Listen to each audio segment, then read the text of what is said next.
Hola, ¿qué tal amigos? Bienvenidos al séptimo episodio de Bar TV Podcast. Un placer de nuevo estar compartiendo con ustedes, José, Kevin. La venimos rompiendo y permítame que me agrande en el arranque del podcast porque la venimos rompiendo, de verdad, con esas entrevistas que estamos haciendo.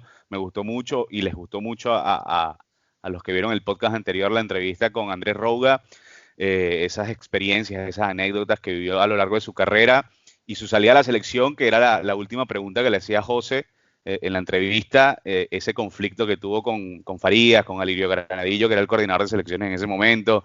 Así que fue bastante entretenida y cosas curiosas que quizás por ahí no sabían la mayoría. Por lo menos yo no sabía, sí supe que hubo algún altercado con el cuerpo técnico de Farías, pero no sabía la historia como tal, así que estuvo bastante bueno esa conversación. Hoy vamos a tener a un histórico del fútbol venezolano, más allá de que a quien vamos a entrevistar es argentino. Vivió mucho tiempo en Venezuela, jugó en muchos equipos en la Liga Profesional Venezolana. Héctor Pablo Vidoglio, quien además vistió la camiseta de la selección, chicos, en una época donde el fútbol venezolano era goleado, en una época donde la selección recibía eh, la mayor cantidad de goles por partidos en su historia, pero también una época bonita a nivel de clubes por resultados que se consiguieron, por lo menos en esa época de jugador del profe Vidoglio, con el Deportivo Táchira avanzando en Copa Libertadores. Bueno, más adelante estaremos hablando de todo eso con él. Pero bueno, antes de darle la bienvenida al invitado, de tenerlo en la conversación, el saludo para ustedes, chicos. Hola Adrián, hola Kevin, espero que estén muy bien. Nosotros seguimos acá en cuarentenados, metidos cada uno en sus casas, tratando de generar el mejor contenido posible. Ya tenemos que ponernos apodos. Yo les puse apodos a cada uno de nosotros. Sería Ah, Adrián Coronavirus Acosta, ¿por qué? Pues, Kevin Pandemia Urdaneta y José Luis vale, Cuarentena Altuve, que estamos qué gato, aquí, qué que gato, estamos man. aquí tratando de entretenernos todos los martes. Sí, el entrevistado del día de hoy, Héctor Pablo Vidoglio, un tipo con muchísima experiencia, con muchísimo conocimiento, vistió la casaca vinotinto en momentos muy difíciles, en momentos de pleno cambio, vamos a decirlo así, de plena transición, en la época en paz descanse, director técnico José Manuel Pastoriza, un tipo que ha dirigido incluso en la Primera y Argentina. Y bueno, la verdad que va a ser muy interesante el programa del día de hoy. A mí en lo particular me llama mucho la atención. Un gusto, Adrián, José. Gran programa el que vamos a tener en el día de hoy. Muy bueno también, como lo dijo Adrián, el programa con Andrés Rouga. Muchas personas también personalmente me escribieron que mucha calidad en cuanto a las respuestas y sí, me gustó mucho porque él se entretuvo con nosotros, se sintió Claro, cómodo y que es la idea. soltó, claro, y eso es lo más importante, que el entrevistado además de dar su perspectiva, su respuesta, que se sienta cómodo como en casa acá con nosotros tres. Vamos a aprovechar esta entrevista con un referente del fútbol venezolano en su momento, que fue uno de los pocos argentinos nacionalizados que vistió la camiseta nacional. Claro. Son apenas 5 los argentinos que se nacionalizaron para poder jugar con la selección de Venezuela. Ya más adelante diremos los nombres. Kevin estará haciendo esas preguntas al profesor. Pero bueno, vamos a hacer la primera y única pausa acá en el podcast para tener a este gran personaje. Esperemos que se preste a hablar como hablamos en Bar TV, como lo hizo el Turbo en su momento, Andreuti, Rouga. Vamos a ver si le podemos sacar ese lado al profesor Vidoglio, a ver si se puede unir a esta charla como uno más, como un pana más entre amigos y hablando de fútbol. Nuestra primera pausa, recordamos las redes sociales, @bartv_podcast, @Tomato Studio Lab. Nuestras cuentas siempre están acá visibles por la parte de abajo para que nos sigan en nuestras cuentas personales. Saludos a Axel, saludos a Jerry y como siempre, pausa y regresamos con Héctor Pablo Vidoglio.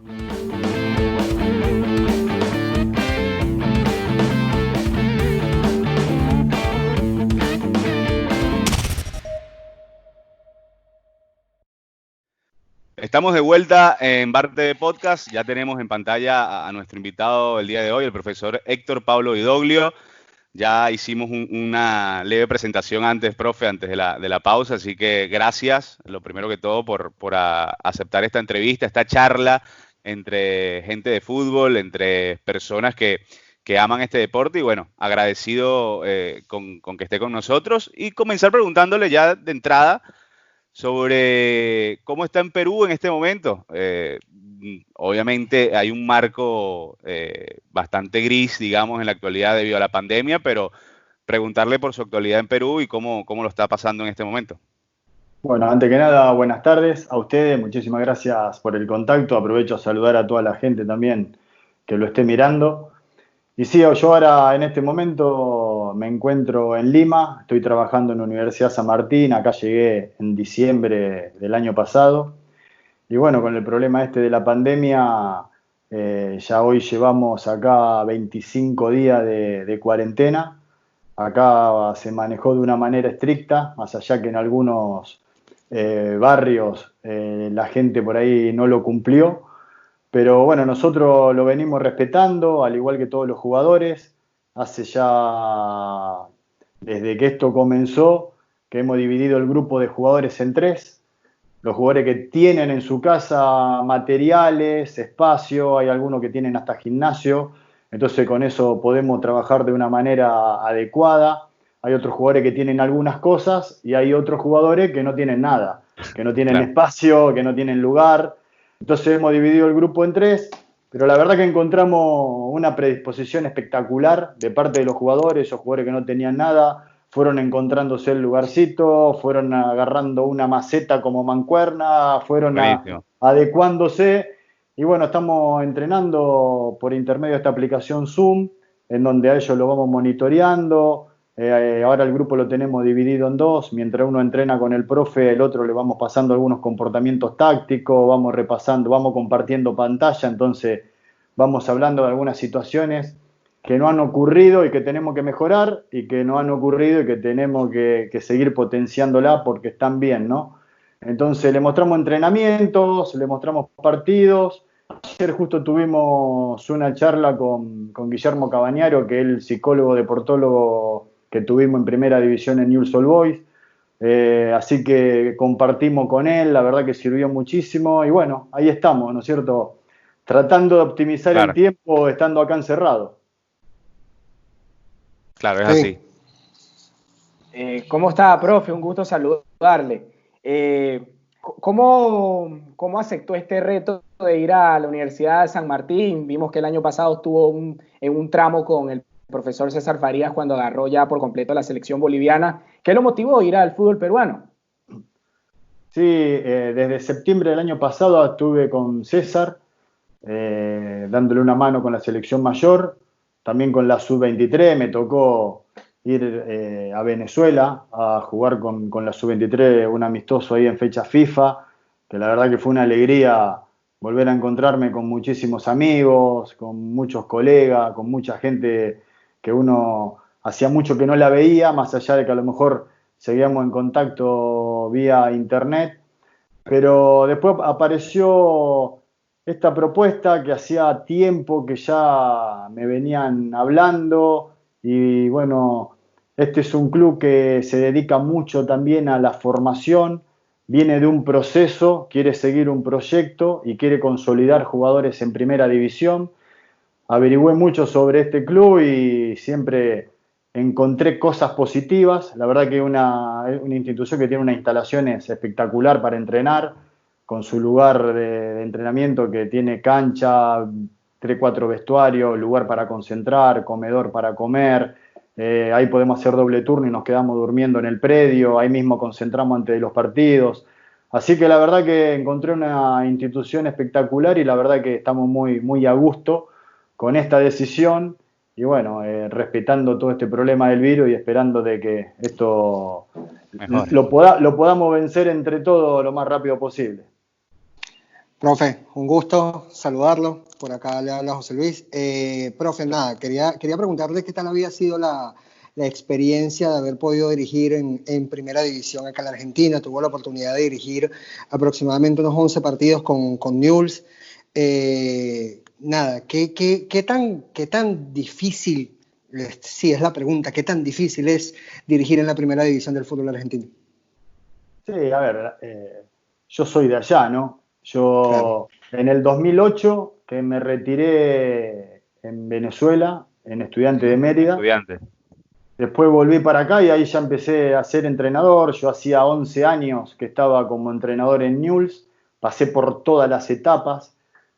Fui técnico de juveniles, salí campeón invicto con la categoría 2001 en AFA, fui coordinador de todo el fútbol juvenil, fui entrenador de la reserva y fui entrenador de primera división. Uno ya conoce la adrenalina del fútbol argentino y el folclore del fútbol rosarino, porque el fútbol rosarino tiene un folclore diferente. Hay 2 equipos y la verdad que es una adrenalina, una presión con la que uno ya se acostumbró, con la que uno está a gusto, con que uno ya disfruta de esa presión. Y la verdad que fue una experiencia espectacular. Nosotros en primera división dirigimos 12 partidos, de los cuales empatamos 5, ganamos 4 y perdimos 3. Nos tocó un momento muy difícil del club. La verdad que las cosas le hicimos muy bien. Un momento difícil porque había que minimizar un poco la nómina, tuvimos que sacar jugadores, no pudimos traer jugadores, pero como veníamos de un proceso, le dimos mucho espacio a los juveniles. Con nosotros debutó Moreno, Panchito González, a Casiagüe lo consolidamos, a Brian Rivero, a Requena, Freites, bueno, muchos de los chicos que están jugando ahora. Así que la verdad que me parece que hicimos un trabajo espectacular, pero sabíamos que era hasta ese momento, desde antes de agarrar, porque agarramos Newell's en un momento dificilísimo, sí, donde casi nadie lo quería agarrar, con problemas también con el promedio del descenso y en pocos, porque nosotros los primeros 7, 8 partidos no habíamos perdido ninguno y no habían tocado partido bravo, porque no había tocado Boca, no había tocado el clásico Unión en Santa Fe, que venía muy bien. Tuvimos Patronato y San Martín de Tucumán de entrada, que eran 2 candidatos que estaban peleando el descenso con Newell's, ganamos los 2 partidos, así que la verdad que bien. Después perdimos el invicto con River, 4-2 en el Monumental, pero no, la verdad que dentro de todo bastante bien, y sabiendo de que, bueno, Newell's ya traía un problema de la etapa anterior, acá el promedio, viste que son los últimos 3 años, sí, así que, bueno, la presión que hay en la ciudad hizo a los directivos tener que tomar ciertas decisiones en las cuales yo también hasta estuve de acuerdo con ellos, me fui muy bien de ahí, porque soy de esa ciudad, los entiendo lo que es el fútbol rosarino y Newell's siempre va a ser un lugar de privilegio y la verdad que fue una experiencia muy linda. Y me imagino linda porque también es el club donde pasó gran parte de su vida, ¿no? Sí, seguro, porque aparte como jugador también me formé ahí. Claro. En otra etapa, en una etapa donde no se vendían tantos jugadores, no salían tantos, ¿no? Y bueno, he tenido la suerte de tener entrenadores como Marcelo Bielsa, en una etapa donde de mi camada, digamos, son Balbo, Batistuta, Pochettino, sí, Berizzo, Gamboa, Saldaña, etcétera, etcétera, ¿no? Entonces, la verdad que una etapa espectacular.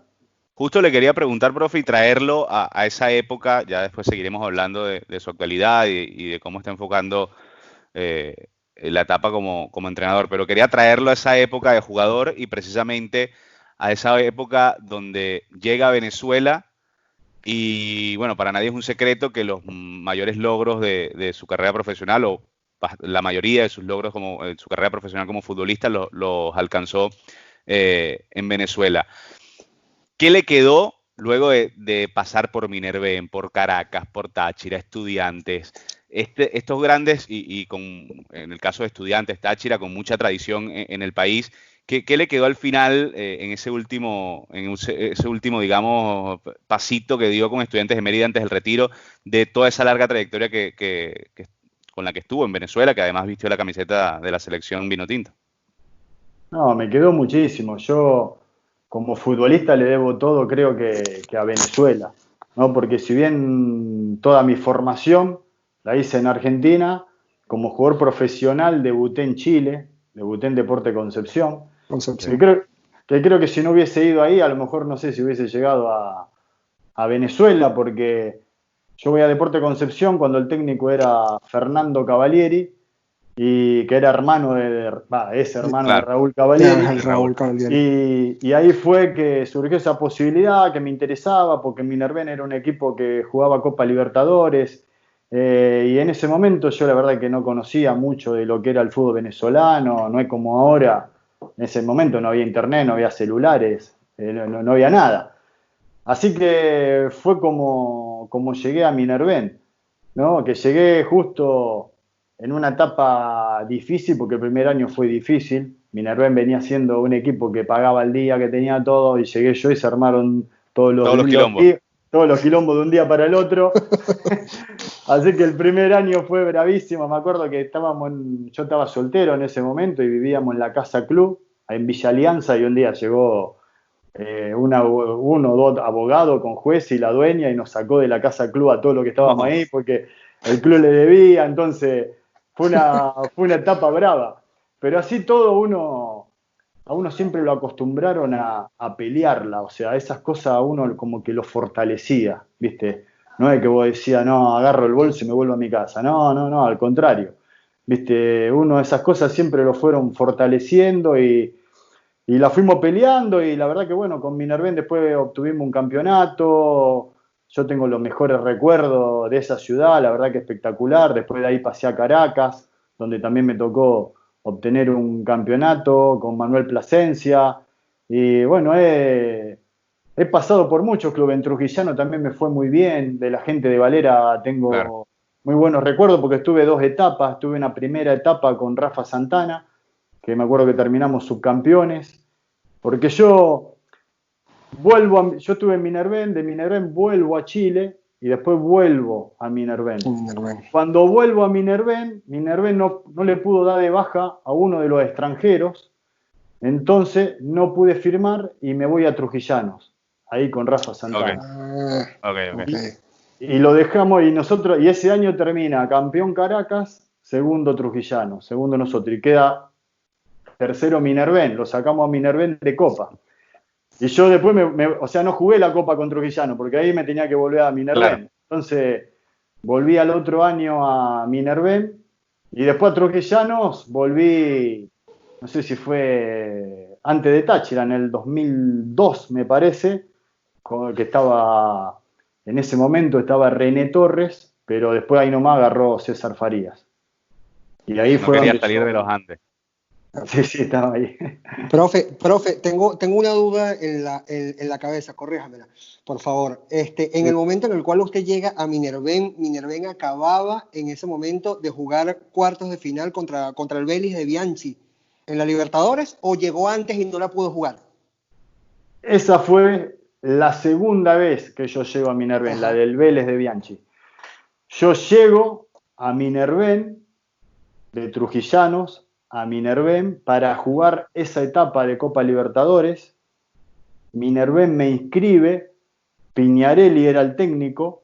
Me acuerdo que yo hago los 2 o 3 entrenamientos previos para jugar de titular, y un día antes, o 2 días antes, no me acuerdo bien, me acuerdo que César Delgado me dice que no me pudieron inscribir porque no sé qué pasó. Porque viste que ahí había parado el campeonato, había parado la Libertadores, se reanudó, entonces había quedado el libro abierto, pero creo que había quedado abierto si vos no habías inscrito una cierta cantidad de jugadores. Minerven se había inscrito todo, era algo ahí, y no pude jugar esos 2 partidos. Esos 2 partidos con Vélez no los pude jugar. Qué mala sensación, ¿no? No, sí, me acuerdo que hasta me había enojado con los directivos, con todo. Yo ahí como que me iba, como que no me quedaba en Minerven, como que me volvía a Trujillano, y bueno, después como que yo viajé con el equipo a Buenos Aires, todo, y bueno, medio como que me calmé y seguí ahí. Profe, Kevin, disculpa que me meta, sé que te iba a preguntar algo, pero el fútbol, luego te doy chance de que repreguntes 2 veces, Kevin. Lo que pasa es que no quiero perder la idea. Profe, luego el fútbol le da revancha, ¿no? Porque capaz no pudo disputar con Minerven ese doble partido o esa edición de la Copa ante ese Vélez Sarsfield de Bianchi, pero luego en 2004 tuvo la recompensa, digamos, con el Deportivo Táchira de César Farías y de alcanzar los cuartos de final de la Copa Libertadores en esa edición, además siendo una de las figuras del plantel del Deportivo Táchira, ¿no? No, seguro. Aparte, la revancha fue haberme quedado y haber salido campeón con Minervé. Porque me quedé, después salimos campeones. Al salir campeón nos toca justo el grupo argentino, porque nos tocó River y San Lorenzo en primera fase. River campeón ese año, ¿no? River campeón, es el River campeón de la Libertadores. Y me acuerdo que nosotros en Puerto Ordaz éramos muy fuertes con San Lorenzo, empatamos 2-2, con ese River perdimos sobre la hora 2-1, pero un partido que lo controla. De visitante no costaba, de visitante nos costó siempre, nos costó mucho salir, pero obviamente después tuve otra revancha más en ese 2004 en Deportivo Táchira. Profe, en el 97 llega a Caracas y duró 3 años, ¿cierto?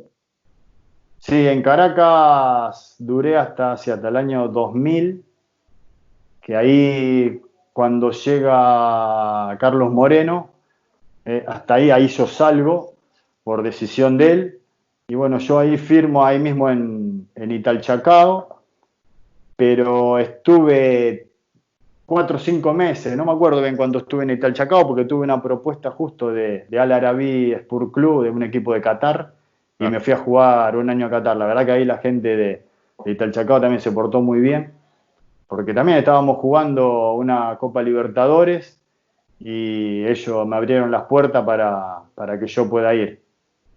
Ese Italchacao era un equipazo, ¿no? Sí, ese Italchacao era un equipazo también, sí. En ese tramo que está en Caracas y pasa a Italchacao, también llega la propuesta de ser nacionalizado, ¿cierto? Y ¿cómo llega ese momento de poder vestir la camiseta de la selección nacional? A mí ya me habían hablado varias veces anteriormente para ver si me quería nacionalizar, para jugar en la selección. Y yo estaba con ganas, pero muchas veces hablaba con mis compañeros y escuchaba como muchas quejas, ¿no?, de la selección, porque no sé, era muy profesional, por los hoteles donde iban, por lo viático, porque esto, porque el otro, porque no sé, por los entrenamientos. Entonces siempre tuve ahí esa duda y tampoco tuve nadie atrás que constantemente me diga si me quería nacionalizar para jugar en la selección o no. Pero un día estando en Caracas, hablando con Guillermo Valentiner, que era el dueño del Caracas, él me propone nacionalizarme. Yo en realidad me nacionalizo porque ya quería ser venezolano para no ocupar un cupo de extranjero en el club. Y empiezo todos los trámites, que los trámites me habrán tardado 1 año y medio, una cosa así, lo empecé por la vía legal, digamos. En ese transcurrir, agarra Pastoriza la selección, que si bien Pastoriza es de Rosario, yo no lo conocía a Pastoriza. No tenía nada que ver, claro. No tenía relación con él, porque Pastoriza hizo toda su carrera a lo mejor en Buenos Aires, en Independiente. La verdad que no tenía relación. Pero bueno, se ve que ellos vieron algunos partidos en donde les gustó el accionar y se habían acercado a mí también para decirme que le avise si me salía la nacionalidad, que me tenían en cuenta. Y bueno, ahí obviamente que me entusiasmé mucho más, porque aparte creo que cuando llega Pastoriza y que la selección hace el primer clic, porque me parece que Pastoriza lo primero que hace, más allá de formar jugadores, es formar a los directivos. Me parece que ahí económicamente le enseñó... Empezó a exigir una serie de cosas, profe, disculpa que lo interrumpa, empezó a exigir una serie de cosas que hasta ese momento no se exigía, ¿no? Vuelos en primera clase, tal vez, o mejores viáticos, algo más profesional.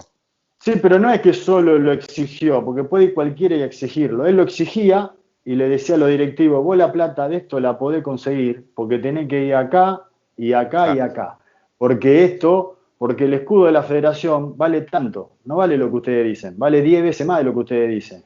Y que entonces, lo fue concientizando de la importancia que tenía la selección de Venezuela, y bueno, y de ahí en adelante empezó a agarrar un valor que antes no tenía, y bueno, y ahí después empezaron a ayudar las empresas privadas, se dieron un montón de cosas, ¿no? Y después obviamente que todo esto lo siguió potenciando Richard Páez, lo potenció César Faría también.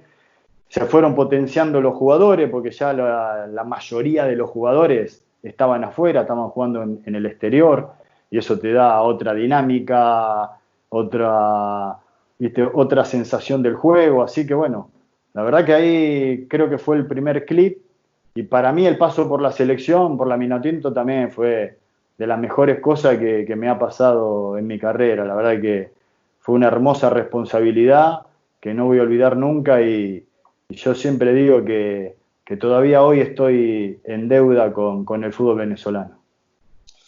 Profe, me surgen un sinfín de preguntas, pero básicamente la que más tiene peso ahorita con respecto a todo lo que dijo es la discusión histórica que hay en el seno del fútbol venezolano, en el cual se habla de quién fue el propulsor o el precursor del cambio directo en la manera de pensar o en la forma en la que jugaba la selección. Hablamos de José Omar Pastoriza y hablamos de Richard Páez. A su juicio, que estuvo en esa época inmerso, ¿cuál de los dos es el real precursor? Léase, no quiero comprometerlo con lo que con su respuesta, pero ciertamente quisiera tener una visión de lo que piensa alguien que estuvo en ese fútbol y que lo vivió desde adentro, tomando en cuenta todo lo que se vivió antes de Pastoriza y después de Pastoriza. Vos me estás hablando de situaciones tácticas ya, de sistema de juego, Sí, de idea. de todo. Sí, profe, a ver si lo puedo resumir.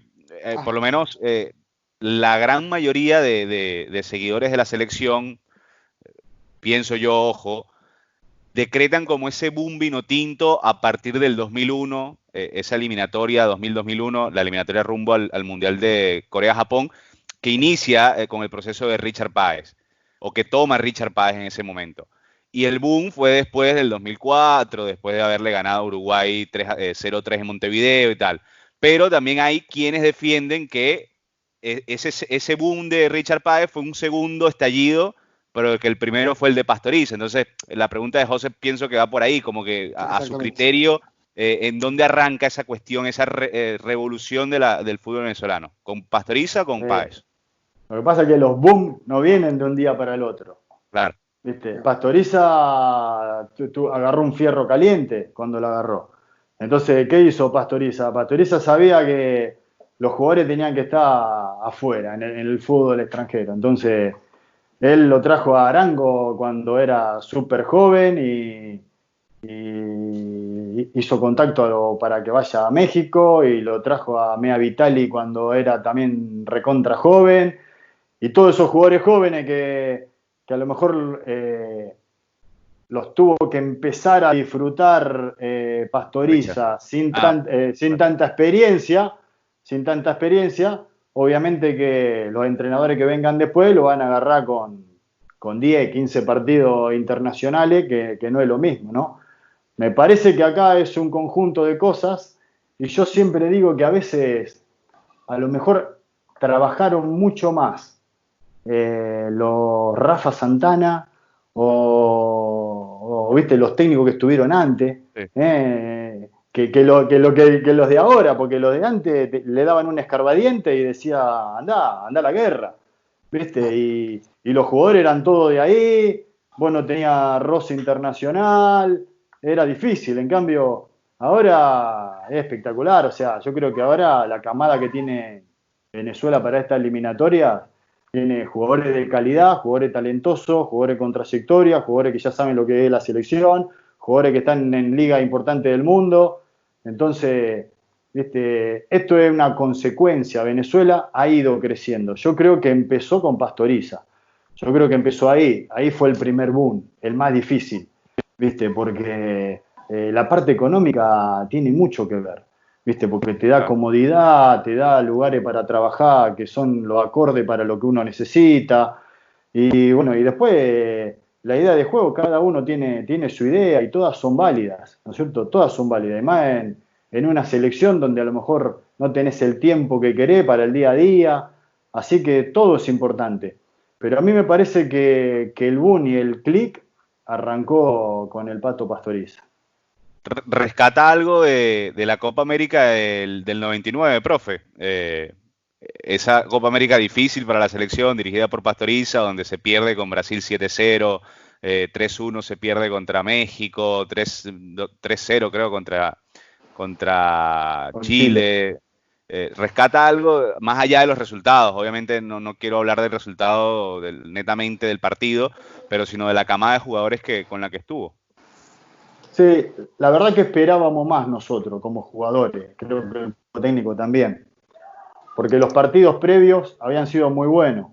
Me acuerdo que le habíamos ganado 3-0 a Perú en Valencia, después perdimos con Perú 1-0 por un partido apretado en Perú. Habíamos tenido muy buenos partidos, le habíamos ganado a Ecuador en Puerto Viejo, me acuerdo, de visitante 1-0, creo que con gol de Gaby Urdaneta. Habíamos tenido unos partidos amistosos previos que nos daban la ilusión de hacer una mejor copa de la que hicimos, es la realidad. Sí, nos tocó un grupo bravísimo, nos tocó un grupo, pero yo creo que eso también forma parte de la experiencia, ¿no? Ahí había jugadores también muy jóvenes que fueron agarrando experiencia y que a medida que fueron pasando los años, después la fueron volcando dentro del campo de juego. Porque ahí hasta el mismo Tetero Rey era joven. Sí. Entonces eran todo un grupo de jóvenes. Y a lo mejor los grandes, porque yo era un grande ahí. Yo ahí, no sé si tenía 30 años me parece. Pero no tenía a nivel selección experiencia. Entonces, viste, los grandes a lo mejor no teníamos esa experiencia que tienen hoy los grandes que tiene la selección de Venezuela. ¿Entendés? Hoy Venezuela tiene jugadores. Ricón, Salomón Rondón, años y años en Europa, claro. Pero aparte la calidad que tienen, el talento y la experiencia, todo. Entonces esos tipos van a aportar muchísimo dentro y fuera de la cancha. Profe, en la era de Richard Páez, ¿llegó a ser llamado por el profesor para integrar a la selección? No, en la era de Richard Páez no me llamaron nunca. Creo que cuando él agarra, creo que yo estaba en Qatar todavía.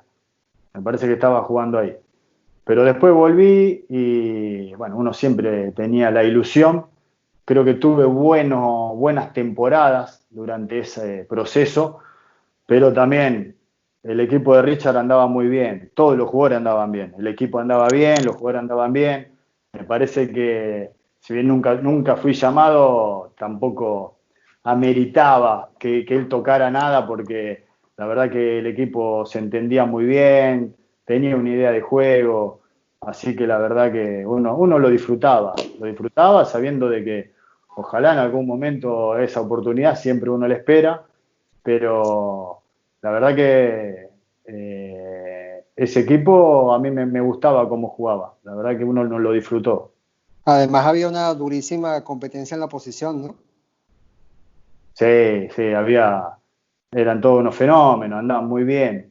Ese medio andaba bárbaro, el Pájaro Vera también tuvo un nivel altísimo, los tres zurdos, Leo también, Leo Jiménez la rompía, tenía un recorrido en la cancha y una ubicación que ya le daba la experiencia impresionante, y los tres zurdos que siempre se hablaba mucho, la rompían, la agarraban y tenían una claridad y un talento para jugar impresionante. La verdad que esa selección, yo creo que contagió, esa selección empezó a contagiar, ¿no?, al hincha venezolano, y después cuando vino César también, porque César tuvo como que agarrar otro proceso, porque ya había jugadores que ya no estaban y tenía que empezar con varios nuevos, con muchos nuevos. Y esa selección también, viste, mostró fútbol, mostró carácter, mostró mucho más carácter, mucha agresividad, mucho orden. Y bueno, el hincha venezolano le fue agarrando el gustito con una selección, con la otra. Con ambas hemos estado muy cerca de obtener la clasificación. Así que bueno, uno desde lejos también lo ha seguido y lo ha disfrutado. Claro, Profe, ya que mencionó a César Farías, lo tuvo de técnico en esa Copa Libertadores de la que hablamos con el Deportivo Táchira, y luego lo tiene como un colega más en los banquillos cuando lo acompañó en ese proceso con la selección de Bolivia. ¿Qué opinión, qué comentarios tienes de él, tanto como entrenador, como su visión de director técnico, como también la parte del compañerismo, del día a día en su relación laboral? No, César es un técnico muy preparado, que aparte nunca se queda con lo que sabe, que viaja mucho para aprender, lee mucho para aprender, habla mucho para aprender. La verdad que una persona que está muy preparada, que futbolísticamente tiene los conceptos muy claros, sabe muy bien lo que tiene, que se sabe adaptar muy bien a los jugadores que tiene, sabe adaptarse muy bien. Me parece que sigue siendo, o sea, yo lo tuve muy joven y sigue siendo joven todavía. Sí, sí, sí. Es un técnico que tiene mucho futuro. Y con nosotros, a ver, yo cuando lo tuve en Táchira, cuando lo tuve en Trujillanos, era muy joven. Creo que venía de Nueva Cádiz, después Trujillanos. Acá Y fue ahí el primer equipo claro, que agarró. y después le surge esta posibilidad de Táchira, ¿no? Y bueno, ahí en Táchira fue todo un proceso también, porque en Táchira él era un entrenador que nunca había estado en esa institución. Y fuimos casi todos jugadores que no habíamos estado nunca en esa institución. Fuimos la base de los jugadores que estaban en Trujillanos, más otra base de jugadores que él le tenía muchísima confianza, que los había tenido en Nueva Cádiz, más algunos jugadores que encontramos en la pretemporada que hicimos en Setia, en Argentina, que hicimos una pretemporada de 15, 20 días, creo que 15 días, en donde todos los días hacíamos fútbol contra un equipo de primera división o el Nacional B, o jugadores libres.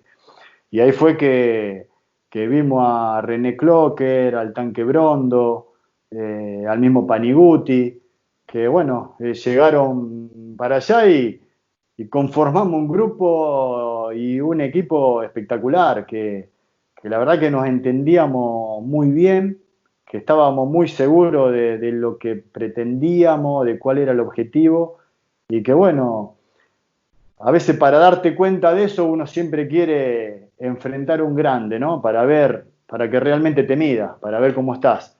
Y bueno, el primer partido de la Copa Libertadores nos tocó con River y para nosotros era justo, era la balanza o el termómetro que necesitábamos para ver cómo estábamos realmente. Y bueno, ahí ese día empatamos 0-0 con River, pero fue un partido muy parejo y nos dimos cuenta de que íbamos a ser un equipo competitivo, que estábamos a la altura, nos convencimos de nosotros mismos, de lo que queríamos, nos sentíamos importantes pero con los pies sobre la tierra. Y aparte, viste, en San Cristóbal tenía un entorno de la gente Terrible, sí, sí. que te mueven las piernas, te la mueven ellos. Entonces ese apoyo de la gente era terrible, era impresionante. Invictos en esa edición, clasificaron a la segunda fase, ¿no? La fase de grupos terminaron sin perder un solo juego. Sí, tuvimos 8 partidos sin perder, porque esa fase la terminamos sin perder. Ahí clasificamos y nos toca Nacional de Montevideo. Claro, 3-0 en San Cristóbal. 3-0 en San Cristóbal y 2-2 allá Claro. en Montevideo. Y ese día me acuerdo que en el hotel estábamos todos juntos mirando Central San Pablo. Estaba jugando Rosario Central con San Pablo en cancha de Central, en Rosario, y el que ganaba nos tocaba. Entonces nos quedamos ahí en Montevideo porque ya sabíamos que el primer partido nuestro iba a ser de visitante, así que bueno, íbamos a Rosario o no íbamos a San Pablo. Y bueno, justo van a los penales ese día y le gana San Pablo a los penales a Central y de ahí nomás el otro día ya viajamos para San Pablo. Me imagino que en esa tanda de penales quería que fuese el otro equipo de Rosario, ¿no? El rival. La verdad que yo nunca quise que gane Central, te voy a ser sincero. Pero ese día quería que ganen porque quería ir a jugar a mi ciudad, porque quería jugar contra ellos, porque nosotros veníamos bárbaros. Yo estaba convencido de que íbamos a pasar nos toque contra quien nos toque, así que estábamos muy bien. Pero bueno, se dio lo otro, tampoco me puse muy triste, porque uno viene siempre, viste cómo es Rosario, uno viene siempre de la otra vereda. Sí, Así la que, rivalidad es tremenda. sí. Así que bueno, fuimos para San Pablo, que también, mirá, un San Pablo, viste, con Lugano, Luis Fabiano, tenía un equipazo también. Sí. Rogerio Ceni, que no hizo un gol de tiro libre. Fenómeno. Sí. Y Profe, bueno, encontramos... José, José le tiene preparada 10 preguntas para que conteste rápido. Son 10 preguntas de ida y vuelta. Son preguntas, no se pongan nerviosos, son preguntas de las más básicas hasta curiosidades solamente para conocerlo un poco más. Pero antes, rapidito, y quiero que me conteste rapidito, de su época como jugador, ¿cuál fue el equipo, llámese club o selección, que más, no le digo miedo, porque yo creo que dentro de la cancha ningún jugador tiene miedo, sino respeto hacia el rival, pero ¿cuál fue el rival que más le impuso dentro de una cancha a Vidoglio? Sea selección o club. Ojo, fueron muchos, ¿no? Pero el rival que más le... Y yo creo que el Brasil de la Copa América 99 fue uno de los más bravos. Venía de ser subcampeón del mundo, ¿no? Sí. Aparte volaban, tenían todo, ¿viste? Ronaldo, Rivaldo, Roberto Carlos, Ronaldinho. Cafú. Aparte, yo siempre cuento que ese Brasil tenía una particularidad, ¿viste? Que los que atacaban, ¿viste? Y los que defendían. Porque no es que yo recuperaba una pelota en mi área y le pasaba por al lado a Rivaldo con la pelota y Rivaldo ni estiraba la pierna para sacármela. Me decía, nada, atacá nomás. ¿Entendés? Claro, y después ahí en el medio te agarraba Emerson y Vampeta y te partían al medio, te rompían y se la daban a Rivaldo y vos lo tenías que empezar a correr de atrás, ¿viste? Entonces, no, ese Brasil era espectacular, ¿viste? Dida en la arquería. Terrible. Corríjame, profe. ese 7-0, perdón Kevin, ese 7-0 es el debut de Ronaldinho, el del sombrero a rey. Ese mismo. Ese mismo, ¿verdad? Ahora sí que, Dios mío. Profe, lo recuerdo como si fuera ayer, terrible. Ya dirigió en el fútbol argentino, ahora está dirigiendo en el fútbol peruano. ¿Sueña con dirigir en el fútbol venezolano? Yo creo que en algún momento se puede dar, ¿no? De dirigir el fútbol venezolano. He tenido muchas posibilidades, me han llamado muchas veces para ir. Pero yo estaba siempre dentro de un proceso en Newell's en donde la verdad que mi objetivo era llegar a primera y por suerte se dio porque yo sabía que es muy difícil, viste que esos procesos a veces se cumplan por lo que es el fútbol argentino. Así que bueno, se dio, ahora estoy acá en un club de primera división de Perú, la verdad que también estoy muy a gusto, contento, pero siempre y cuando sea algo ordenado, sea algo que realmente, no te digo que sea un proyecto, porque viste que en el fútbol los proyectos después, si vos perdés 3 partidos seguidos, Son de papel. Sí, no va más. Pero que realmente haya una idea, que estemos todos hacia el mismo objetivo, se puede dar de volver en algún momento al fútbol venezolano. Y otra rapidito. Habló una parte de la entrevista, mucho de nosotros los venezolanos. Venezuela, ¿cuánto le cabe en el corazón? No, mucho. Vos imaginate esto. Yo cuando voy a Venezuela tengo 20 años. Y cuando vuelvo a Rosario tengo 40. O sea, yo tuve 20 años en Venezuela. Entonces, cuando volví, yo tenía 20 años de haber vivido en Argentina y 20 años de haber vivido en Venezuela. Mi hija llegaron a Argentina a estudiar y no sabían quién era San Martín, Belgrano, nada. Sabían quién era Andrés Bello, sabían el himno venezolano y no sabían el himno argentino. ¿Entendés? Por eso mismo las preguntas de José creo que van a ser pertinentes. Ahí para que las lances, José. ¿Vale el paso? ¿Vale el paso o no? No, son preguntas. Pues, son 2 opciones. No hay más, Profe, son 2 opciones. 2 opciones, respuestas rápidas, básicamente sí o no, o una respuesta de selección simple. Comenzamos. ¿Cerveza o Fernet? Ninguna. No bebe. No tomo alcohol. Bien. Tipo sano. Sí. ¿Arepas o facturas? Facturas. Ah, bueno. Punto para Pastoriza, Argentina, ¿eh? sí, ¿Pastoriza o Farías? Pastoriza. ¿Café o mate? Café. Ah, mira vos. ¿Ayaca o Viteltoné? Ayaca. Bien. ¿Qué le gusta más, el invierno o el verano? El verano. ¿Maradona o Messi? Maradona. Si no toma, entonces no sirve Polaro Quilmes, porque no sirve. Eh, rápido. ¿Newell's o Rosario Central, profe? Nula, muerte. La selección que sueña dirigir. La de Venezuela. Qué grande. Qué lindo, loco. Me Qué encanta, bueno, me encanta. profe, qué bueno. Profe, antes de terminar, me gustaría hacerle una pregunta pertinente con respecto a la actualidad de la selección nacional. ¿Usted ha visto lo mejor de ambos mundos, lo mejor de los seleccionadores o de los directores técnicos argentinos y lo mejor de los directores técnicos venezolanos? En base a eso, ¿qué piensa usted de los directores técnicos venezolanos? Tomando en cuenta que históricamente, desde hace un tiempo para acá, mejor dicho, han pedido mucho directores técnicos extranjeros para ser seleccionadores venezolanos, o sea, para ser seleccionadores en la Vinotinto. Le hace ahorita es José Peseiro, el nuevo entrenador. ¿Qué opinión le merece todo esto? Yo tengo muy, pero muy buena imagen de los entrenadores venezolanos, porque he hablado con muchos han venido a ver entrenamiento a Newell cuando yo estaba, y han hablado mucho. ¿Y sabe por qué me gustan? Porque esto es una cosa que hablaba mucho con César Faría cuando estábamos ahí en Bolivia. Porque el entrenador venezolano está acostumbrado, no sé cómo decirlo, como a dirigir con poco, ¿viste? Te dan poco y haces mucho.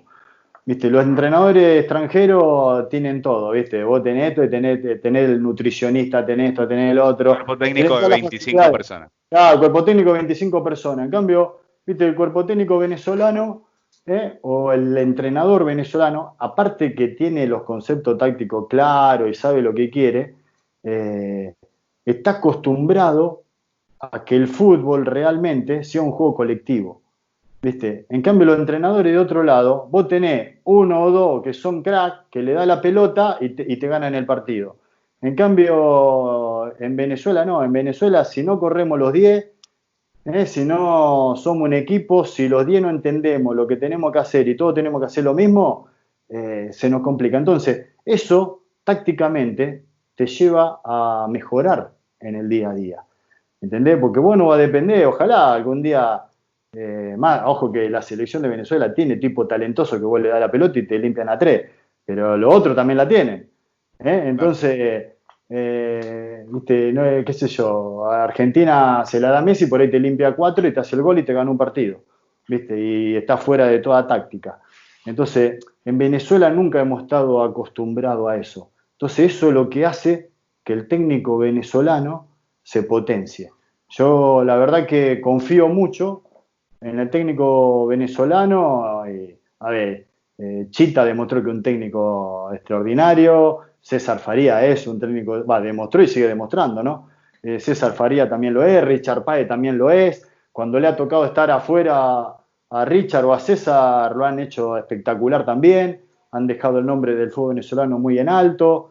Entonces, a mí me parece que se tiene que confiar un poco más. Después, siempre la toma de decisiones es difícil, ¿viste? Hay que estar después en los lugares de privilegio para saber tomar decisiones.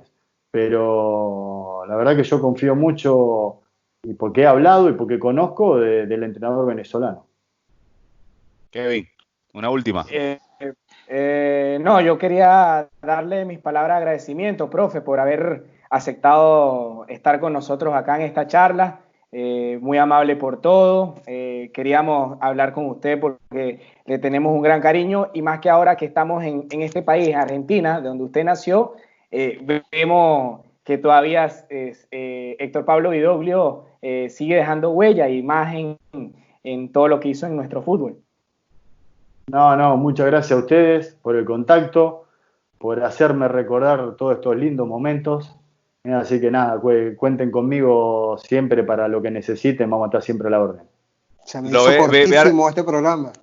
Sí, cortísimo porque vaya pedazo de entrevistado que el que tenemos y con las anécdotas obviamente se hace corto. Profe, rápido, cuando se recupere todo el mundo luego de esta pandemia, que arranquen las eliminatorias y todo lo demás, ve a Venezuela en el Mundial. Ojo, esto es deseo más que todo, porque primero hay que ver de qué va a jugar Peseiro, cuál va a ser su sistema táctico, cómo va a enfocar la cosa, pero por el material que se tiene, por los jugadores que se tiene, ve a Venezuela peleando un cupo para Qatar.